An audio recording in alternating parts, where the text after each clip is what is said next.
I used to think enough was just a little bit more than whatever I had. More clothes, a nicer apartment, another zero in my bank account. But no matter how much I got, I never felt full. It was always on to the next chase. That's when I realized this isn't a storage problem, it's a mindset problem. And here's how I started changing it. Step one, realize that enough keeps moving from the time we're kids. We're taught to want more.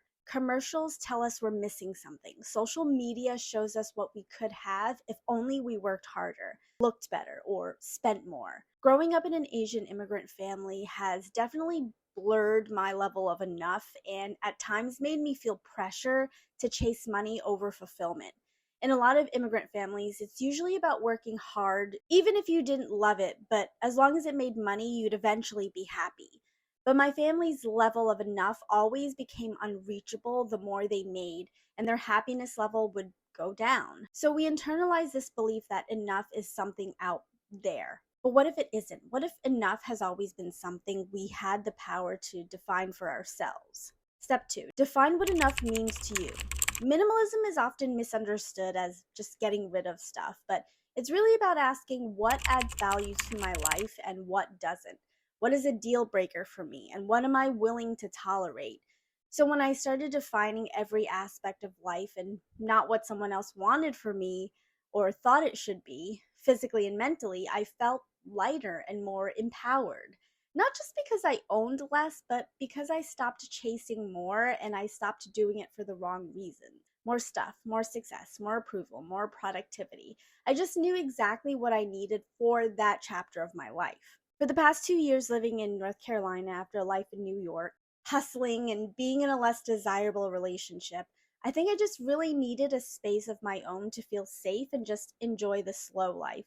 And that's exactly what I got out of that time there. Now I'm back in New York and I'm finally following my dreams of pursuing film, despite some family members thinking I'm crazy to do it so late in life and to do something that's risky. But at this moment in my life, despite living in a small apartment and having odd jobs to pay rent, immersing myself in film is my enough. And that's why defining your enough is really the first act of freedom. Step three, ask better questions. This is where things started to shift for me. I began rewiring my beliefs around enough by asking uncomfortable but necessary questions. What am I holding on to because I think I should? And why? Is it to soothe myself? Is it fear? Is it resentment? Who benefits from me believing I need more? What would my life look like if I believed I already had enough? These questions became the foundation of genuine peace and presence in my life. Step four, declutter your mind, not just your stuff. Most people start minimalism with a junk drawer. For me, it was the same. One drawer, one screen, one commitment at a time.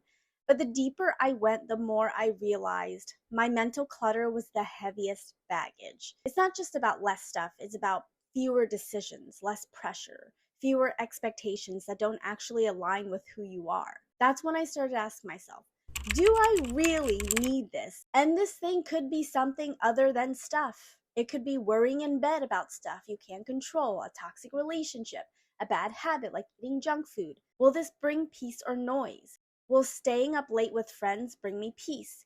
Will listening to people bitch about their life bring me peace?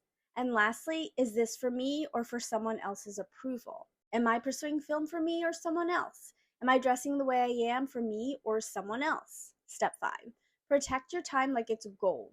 One of the most unexpected things I discovered was how much I value time freedom. And getting laid off last year, I suddenly had so much time and I loved it. Long grocery trips, cooking meals from scratch, painting in the afternoon, 2-hour gym sessions, listening to podcasts with no rush. It showed me how time, not money, was the real luxury. Now I make small decisions to protect it, like choosing an apartment with an in-building laundromat, because dragging laundry for blocks in the winter, not worth it.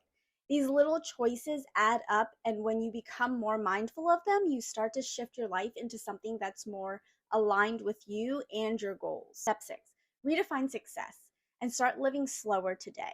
I spend less but feel richer. I do less but live deeper. I want less but enjoy more. Minimalism didn't make me a different person. It just helped me uncover who I really am beneath all the noise. And I've learned that Enough isn't a finish line, but more like a feeling. For me, it feels like quiet mornings, deeper connections, and less mental clutter. So if you're feeling overwhelmed or like you're constantly chasing something you can't quite catch, maybe it's time to ask yourself, what does enough look like for you? Comment down below what enough looks like, because once you define that, everything else starts to shift. And that's all I have for today, guys. Thank you so much for tuning in. Don't forget to like and subscribe for more tips on how to live more intentionally. See you later.